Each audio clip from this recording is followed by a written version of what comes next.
Ryan Reynolds here from Mint Mobile. With the price of just about everything going up, we thought we'd bring our prices down. So to help us, we brought in a reverse auctioneer, which is apparently a thing. Mint Mobile Unlimited Premium Wireless. How to get 30, 30, bit to get 30, bit to get 20, 20, 20, bit to get 20, 20, bit to get 15, 15, 15, 15, just $15 a month? Sold! Give it a try at mintmobile.com/switch. Upfront payment of $45 for 3-month plan, equivalent to $15 per month required. New customer offer for first 3 months only. Speed slow after 35 gigabytes if network's busy. Taxes and fees extra. See mintmobile.com. This message comes from Greenlight. Ready to start talking to your kids about financial literacy? Meet Greenlight, the debit card and money app that teaches kids and teens how to earn, save, spend wisely, and invest with your guardrails in place. With Greenlight, you can send money to kids quickly, set up chores, automate allowance, and keep an eye on your kids' spending with real-time notifications. Join millions of parents and kids building healthy financial habits together on Greenlight. Get started risk-free at greenlight.com/Spotify. The #1 selling product of its kind with over 20 years of research and innovation. Botox Cosmetic, onabotulinum toxin A, is a prescription medicine used to temporarily make moderate to severe frown lines, crow's feet, and forehead lines look better in adults. Effects of Botox Cosmetic may spread hours to weeks after injection, causing serious symptoms. Alert your doctor right away as difficulty swallowing, speaking, breathing, eye problems, or muscle weakness may be a sign of a life-threatening condition. Patients with these conditions before injection are at highest risk. Don't receive Botox Cosmetic if you have a skin infection. Side effects may include allergic reactions, injection site pain, headache, eyebrow and eyelid drooping, and eyelid swelling. Allergic reactions can include rash, welts, asthma symptoms, and dizziness. Tell your doctor about medical history, muscle or nerve conditions including ALS or Lou Gehrig's disease, myasthenia gravis, or Lambert-Eaton syndrome, and medications, including botulinum toxins, as these may increase the risk of serious side effects. For full safety information, visit BotoxCosmetic.com or call 877-351-0300. See for yourself at BotoxCosmetic.com. The following contains descriptions of physical violence, sexual violence, and graphic descriptions of autopsies.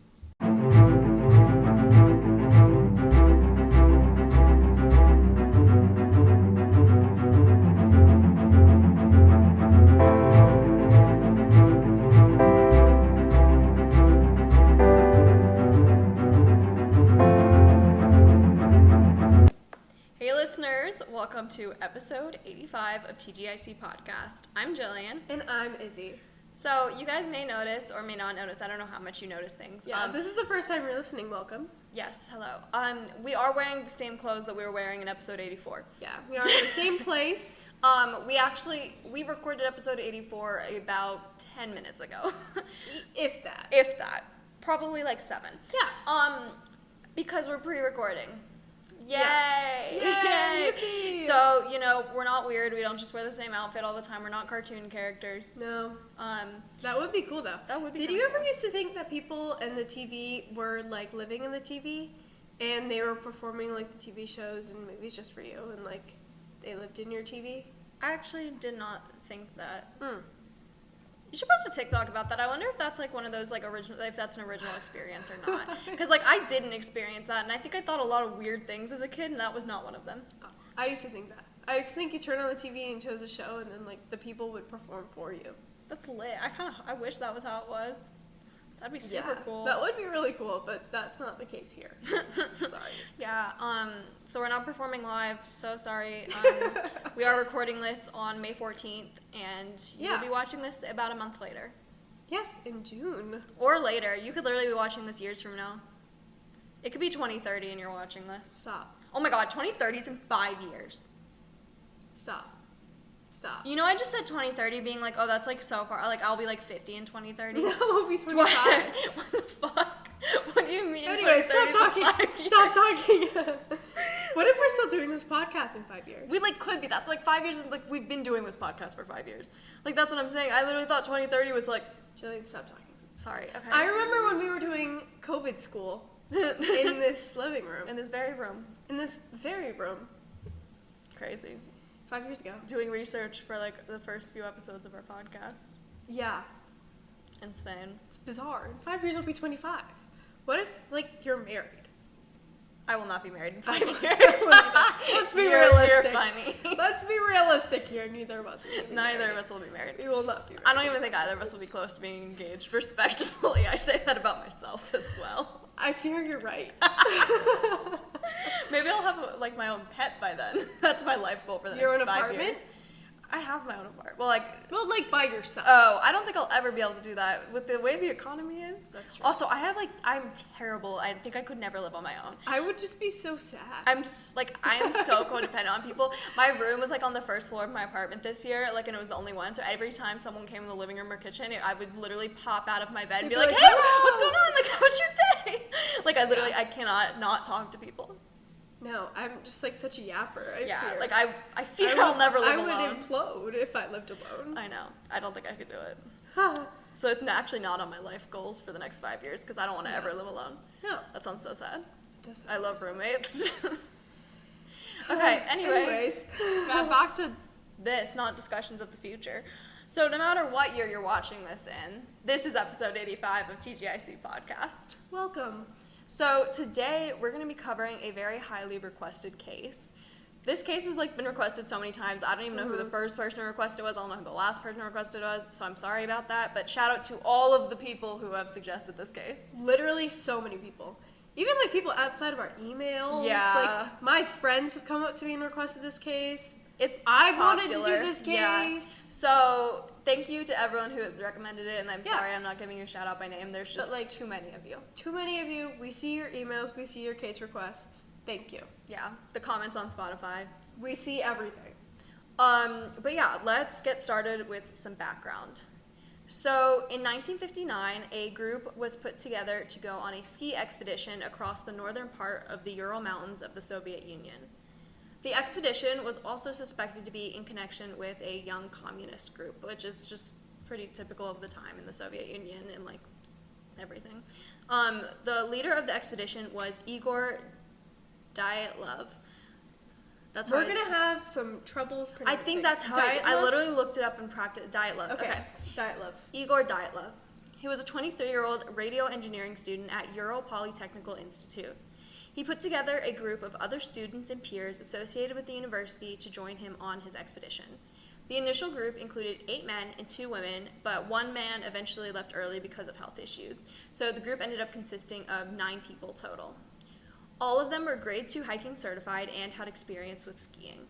They would eventually become grade 3 hiking certified after this trip, and that's the highest level that was available there at the time. So this was them in the process of being certified as grade 3 hiking. But regardless, they were super experienced. Yeah. Knew what they were doing. Knew the elements. So the group actually designed their own route, and they planned to go to the northern part of Sverdlovsk Oblast and the upper part of the Lovza River. Their goal was to reach the mountain Otorten. I'm so sorry. I'm sorry. I'm trying. I'm going to have an even harder time. It's just going to be, you're going to have to bear with us. Thing is, we looked up pronunciation for this stuff, and it didn't stick. So, I'm sorry. So, they had this goal to reach the Otorten Mountain, and they got their route approved by the City Route Commission, and yeah, it seemed solid. They planned it themselves. They're very experienced hikers, certified, everything, and then the City Commission even approved their route. Okay, so getting into the timeline a little bit, January 30th of 1959, the 10 original hikers set out for their expedition, and 1 stayed back, which we kind of mentioned a little bit earlier. This hiker was named Yuri Yudin, and he stayed back on January 28th, at the stop before their final stop. So the group planned to send a message back to their sports club about 3 weeks after they first set out for their expedition. However, when the sports club didn't hear back from the hikers by February 20th, a search party was sent out to find the remaining 9 hikers.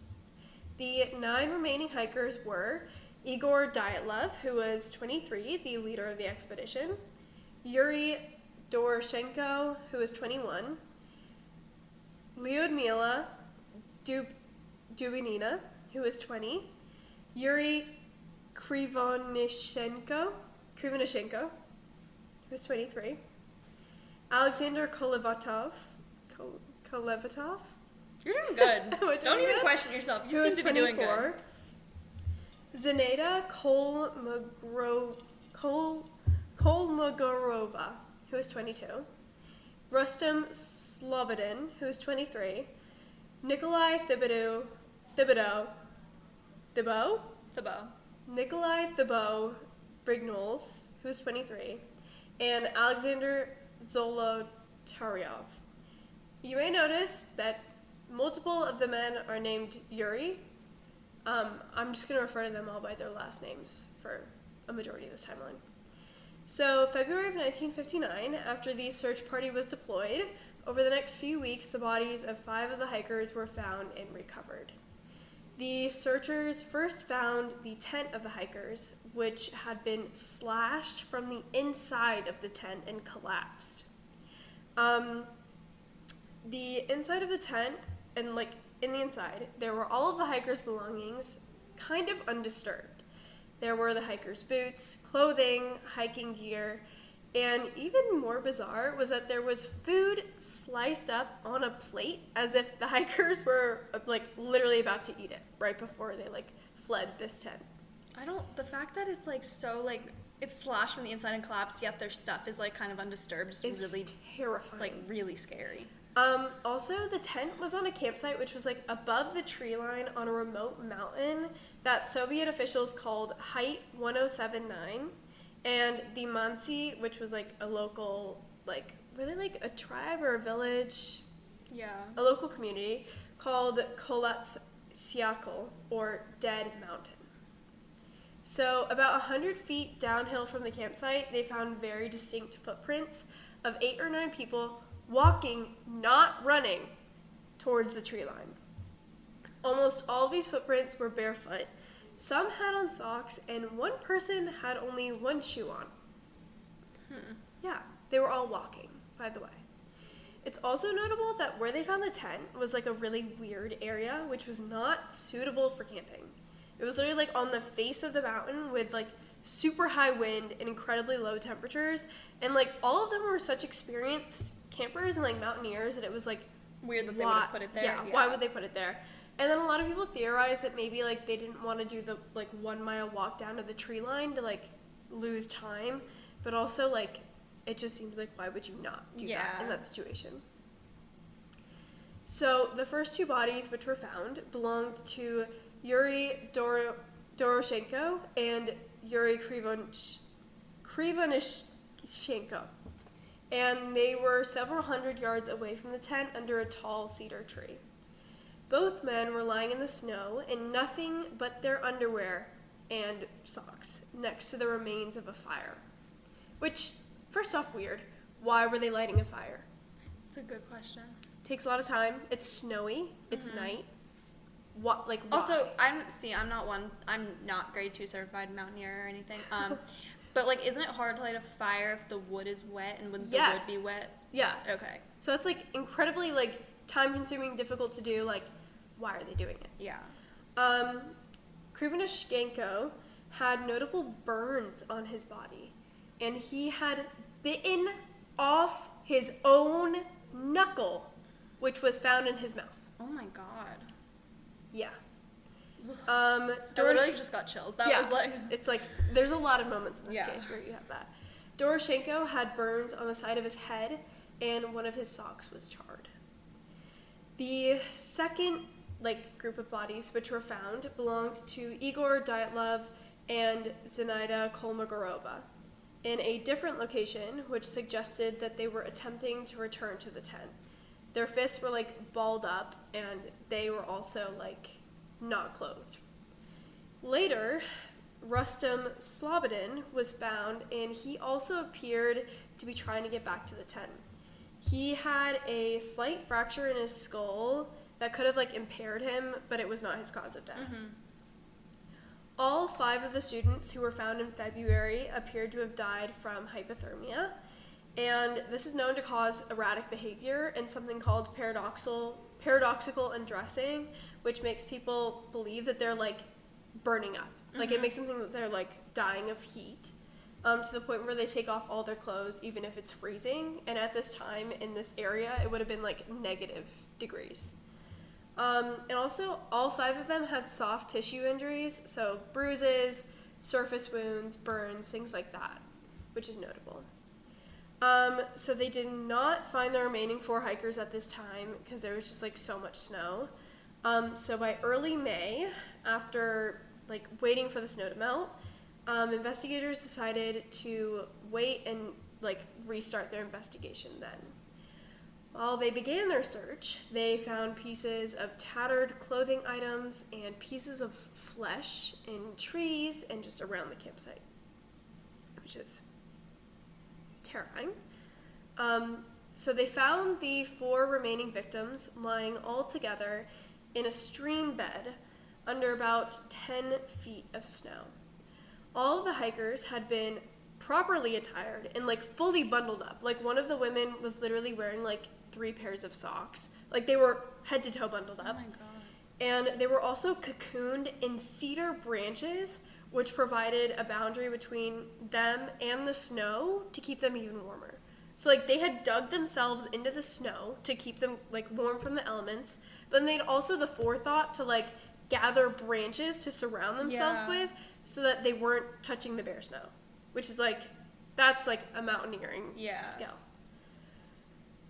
So that's what makes this next part really incredibly disturbing. So unlike the other 5 hikers who died of hypothermia, seemingly in a more, I wouldn't say peaceful, but more so than the other 4, the remaining 4 were brutally attacked. So Thibault Brignol's skull was almost caved in to the point where pieces of his skull were forcibly shoved into his brain. Zolotaryov and Dubinina were found with caved-in chests, which were crushed to the point of breaking multiple ribs. Oh my god. Like, I'm talking like fully caved in, like stomped in. Think about it like that. Dubinina also had a massive hemorrhage in the right ventricle of her heart, which was consistent with injuries like the impact of a catastrophic car accident. Oh my god. So like impact like on her chest, like obviously when it was being caved in, like a car accident. While none of these bodies had like external penetrating wounds, there were some deeply disturbing wounds on Zolotaryov and Dubinina. So both of the hikers' eyeballs had been plucked out of their skull. Oh my god. Dubinina was also missing part of her upper lip and her tongue. Her tongue was ripped out of her mouth from the root, and the blood in her stomach that they found in her autopsy indicated that this was done while she was still alive. Oh my god. After close analysis of the clothing of these 4 hikers, they discovered that this like freaky fact that a lot of their clothing items had been taken off of the other 5 hikers who had died of hypothermia or had been cut off of them. And also, a lot of these clothing items had high levels of radiation. Okay, hold on. Can we go back to the first part? Yeah. Because earlier I found it really, like, disturbing when I learned that they were wearing, like, the clothes of the other people. Mm-hmm. But, like, maybe there's a more reasonable explanation for that. Like, the other people had already died of hypothermia, and then when they went to, like, take cover or whatever, they took their clothes. Yeah. Which I think that's possible. Okay. That's what I think. Anything else seems absurdly disturbing. Because it doesn't seem like they were in as much of a rush. Yeah. Because, like, they were fully clothed in, like, crazy amounts of layers. Yeah. They had taken clothing from these, like, people who had died of hypothermia, and then also, like, buried themselves in the snow with branches covering them. But it's like, I don't know, I think about this and I'm like, how did they sustain these injuries after being buried in the snow? I have no idea. I'm like really confused because also it's like, why are they so far apart? I just have a lot, like I'm really confused. I know, it's so confusing. And then the radiation thing, like that's so weird. And also we're gonna talk about it a little bit later, but like, why did they test for that in the first place? Why were they like that's not normal. Like, why did they think, oh, we should test their clothing for radiation? I don't know. So May 28th, the investigation was abruptly closed. And it was concluded that homicide was not a factor in the deaths of these 9 hikers, rather a quote-unquote overwhelming force which they were not able to overcome. So that means, like, the elements, essentially. I mean, I could understand saying that about some of them, but, like, their eyeballs being plucked out, or like, and her tongue being ripped out. I'm sorry, you're telling me that an avalanche did that? Or like, unless they all went insane or something and started attacking each other, but then there would be one person or like a few people who didn't. Yeah. And it's like, it indicates that like the people who died of hypothermia died first. Yeah. So it's not like they were the ones who went bonkers, balls to the wall, hypothermia, and did all of this. It's like... This podcast is supported by Progressive, a leader in RV insurance. RVs are for sharing adventures with family, friends, and even your pets. So if you bring your cats and dogs along for the ride, you'll want Progressive RV insurance. They protect your cats and dogs like family by offering up to $1,000 in optional coverage for vet bills in case of an RV accident, making it a great companion for the responsible pet owner who loves to travel.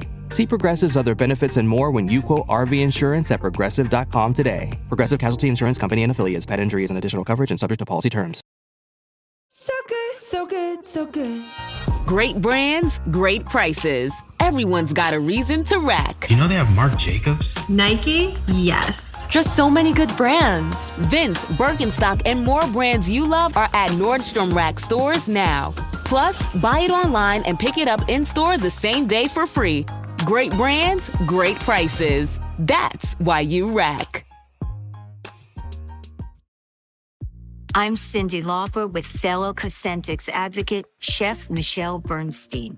We'll share our experiences with plaque psoriasis, with psoriatic arthritis, and Dr. Panika will talk about the possible connection.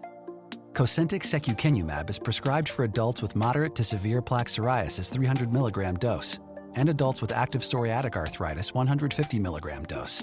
Don't use if you're allergic to Cosentyx. Before starting, get checked for tuberculosis. An increased risk of infections and lowered ability to fight them may occur, like tuberculosis or other serious bacterial, fungal, or viral infections. Some are fatal. Tell your doctor if you have an infection or symptoms like fevers, sweats, chills, muscle aches, or cough, had a vaccine or plan to, or if inflammatory bowel disease symptoms develop or worsen. Serious allergic reactions and severe eczema-like skin reactions may occur. Learn more at 1-844-COSENTYX or Cosentyx.com/Cindy. Sequence of events, they died first, and then you had these 4 other hikers who were brutally attacked. Yeah. And like there would have to be one who wasn't attacked. Yeah. Like for that to make sense, one of them would be missing. Because 2 out of the 4 didn't have eyes, correct? Yeah. Yeah. I don't know. Okay, so I'm going to start a little bit into theories. So the first theory is an avalanche. This theory suggests that an avalanche buried the tent, which is likely just because of where the tent was even placed. In an effort to escape, they cut the tent from the inside, but they eventually died of hypothermia just from the intense cold, snow, and ice. This would explain why 2 of the victims were completely naked because of this paradoxical undressing thing that we discussed earlier. However, while it's like sounds like the most realistic theory, it doesn't explain the radioactivity at the scene, nor does it explain the missing tongue, the eyeballs, the horrible crushed in chests, the head trauma. Like, it doesn't explain any of that. Like, these people, like, the missing tongue is what gets me, because like, okay, maybe head trauma, maybe crushed chest, it seems unlikely, but maybe that from like an avalanche or some sort of like environmental impact. A ripped out tongue while someone is still alive. Yeah, like she was still alive. That is crazy. Okay, so the next theory is a military cover-up. So a Soviet test missile could have potentially caused the obscure injuries to the victims. It would also explain the radioactivity at the scene. Okay. So the person that left the expedition early, Yuri Yudin, came to help investigators identify items that were left at the campsite. However, there were some items that he did not recognize. There was this cloth of military origin, which I don't really know what that means. Yeah, I feel like it could have just been a cloth. That seems a little obscure, but whatever. Skis he didn't recognize, and glasses he didn't recognize. Mm-hmm. Which, like, these are, like, odd, but, like, also at the same time, like, does he know what every single person's skis looked like, or every single person's glasses looked like? No. Like realistically, no. There's 10 of them. There's 10. Like, that's a lot of people. Yeah. And like, how closely is a man looking? Like, yeah. Like, I just like. Let's be for real. Also, like, aren't you guys in the sno? Like, do you even see the stuff? Like, respectfully. So I don't know. Like, it is a little odd if they're not theirs, but also like, could he just have not recognized it? And It's what very is a possible. military cloth? I don't. Yeah. So because of this, Yuri believes that the military could have potentially discovered the group's remains earlier and then attempted to cover up their failed missile launch that ended up attacking them. Interesting. Pretty much. However, there's no evidence of an explosion at the scene, and there's no record of a missile launch. But also, I feel like that really... It could have been covered up. Yeah, yes, no evidence of an explosion isn't great. There probably would be. I know in the BuzzFeed Unsolved episode, they're talking about it, and they're like, well, in Mulan, in Mulan, it, caused an avalanche. Yeah. But then it's no record of a missile launch, I feel means nothing. It was, Soviet Russia, during the Cold War. If they were trying to, test shit to attack the U.S., they probably weren't leaving a record so that it couldn't be, espionage. Yeah.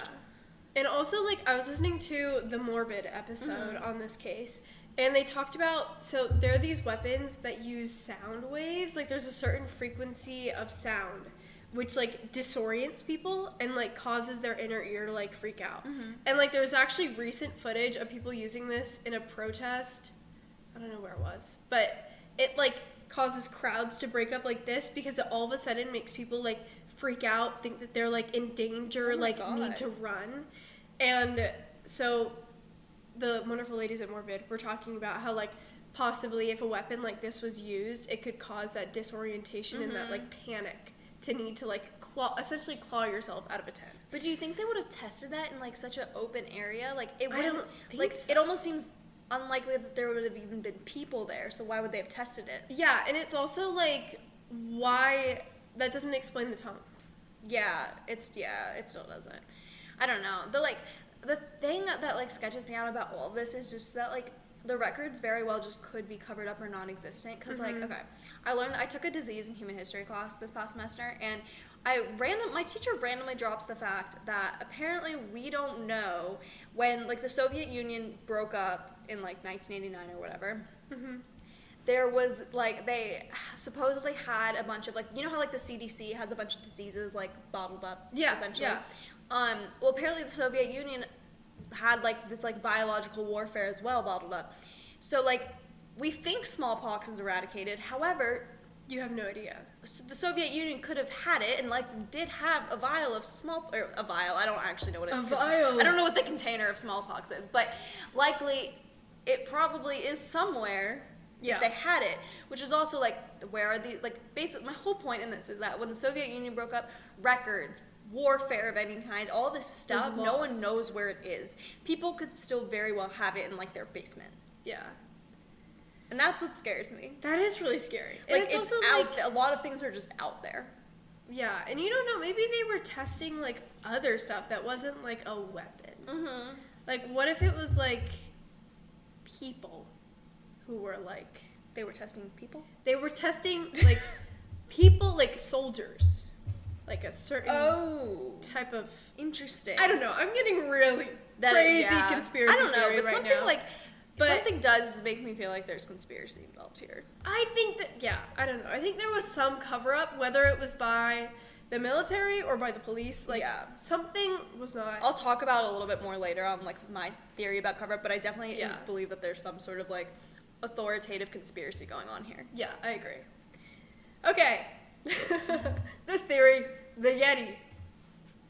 Snowy area on mountain. No explanation. Very violent.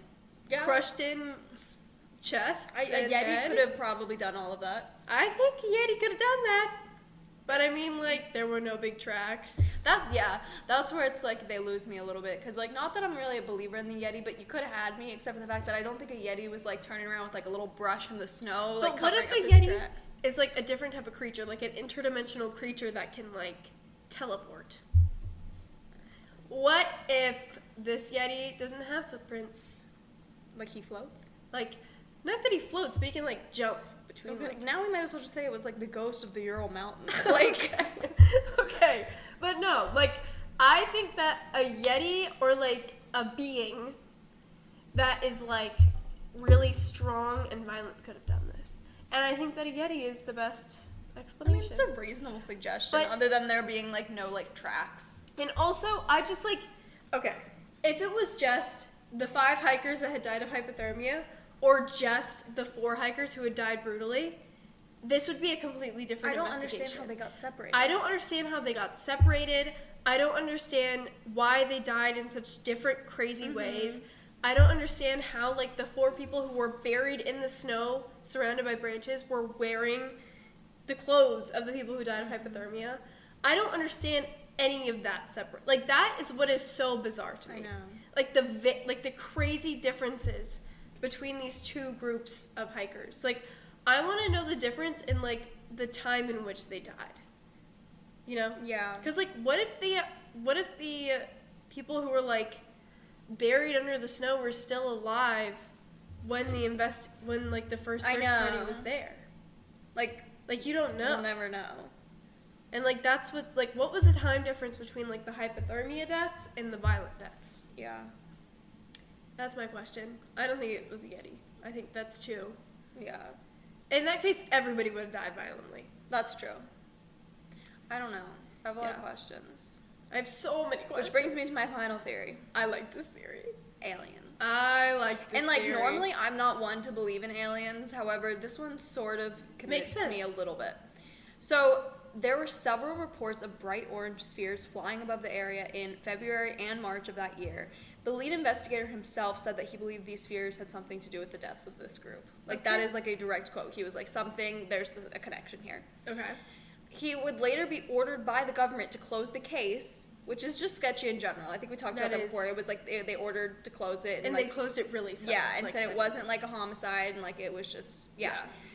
But then, like, that kind of just, like, is like, are they covering up for aliens, or are they covering up for themselves, like, the government? But aliens would kind of explain radioactivity, I assume. Like, I just assume that would explain that. Like, we don't know about aliens, like, spaceships. Like, they probably have radioactive stuff. Yeah. But that, like, literally seemed reasonable to me. I don't know. That's reasonable to me, too. And also, like, strange injuries, like, aliens. Yeah. Okay, this is just, like, this is where, like, the history nerd in me came out. Okay. So I was, like, thinking, I know that there was a time period where aliens were, like, heavily popular in pop culture, so I look it up. During the 1950s and 60s, aliens were at, like, their peak popularity in pop culture. And mind you, this is what, 1959? Yeah.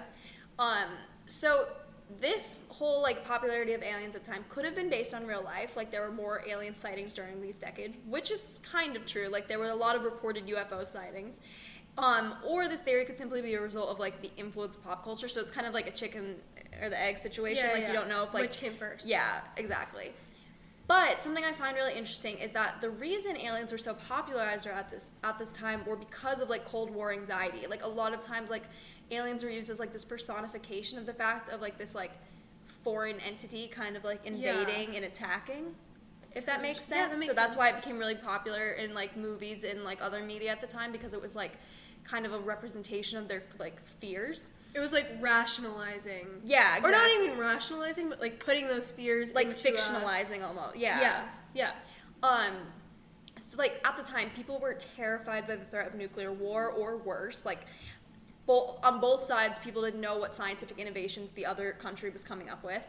So, weirdly, I wonder if this group has any tie to some sort of, like, Cold War conspiracy.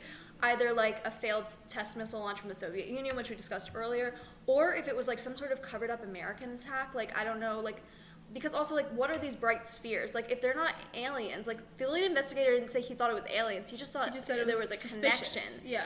But, like, what if those were, like, early drones? Okay, this is going to sound really conspiracy to me.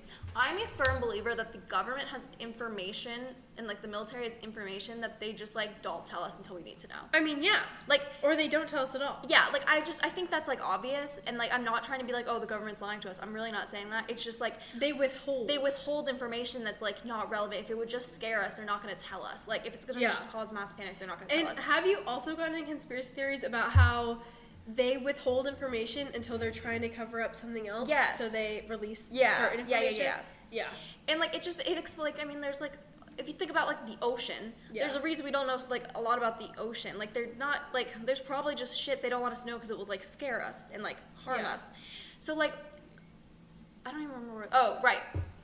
I'm thinking, we have drones now, right? Yeah. But, like, at the time, this was, like, they were trying to come up with, like, nuclear warfare.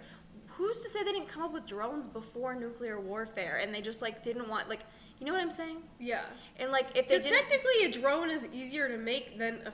That's what I'm saying. Than, like a nuclear bomb. Like you think a drone would be easier. You're telling me you can't make a drone that you can now buy at Kmart. That's what I'm saying. But you can make a nuclear bomb or napalm. Hear me out. Going back to like the 1950s and 60s when people were like, oh, there's so many UFO sightings. What if those were like early drones that the U.S. government... Oh my God, I sound like one of those like tinfoil hat people. Sorry guys, this is not Joe Rogan. Oh my God. This is not Joe Rogan. Oh my God, I literally sound like I have a tinfoil hat on. I'm like scaring myself. All I'm trying to say is drones seem easier to come up with. So all I'm saying was, what if there were drones in 1959? They flew them over to the Soviet Union, or like, you know, they were at like a nearby base and like had them flying around. That's what they saw. Yeah. And then at some point, I don't know if there was some sort of attack that just failed, so the U.S. government covered up because that was like embarrassing. Like that they just killed random hikers instead of like attacking the government or something. Like they killed 9 hikers in the mountains that were like college students. Like that's really fucked up. Yeah. Or like. Even then, it's just like, I do feel like these bright spheres in the sky, like, yeah, they might not be aliens, but like, what the fuck are those? Like, or like, what if, this might sound a little bit crazy. I feel like we should have just put on fucking tinfoil hats. We should have at this point. What if it's so weird the difference between the two groups of these hikers, because the first half of them were lured out of the tent and died of hypothermia because of one of these testing things. Because of something that happened, lured them out, and the government was like, oh shit, either Soviet Union or United States, and was like, these people died because of us. Mm-hmm. There are 4 witnesses, and they're going to survive because they're mountaineers. They know what they're doing. Yeah. We got to cover that up. Yeah. Then they send out people, whatever, to get rid of the other 4. That seems... I think that is plausible. That is the theory I'm going even with. If it's not aliens, I do think there's something with these spheres in the sky. Like, now I'm on this whole drone thing. Like, really? You're telling me we didn't have drones before we had a nuclear bomb? I'm looking this up. Like, that sounds insane, right?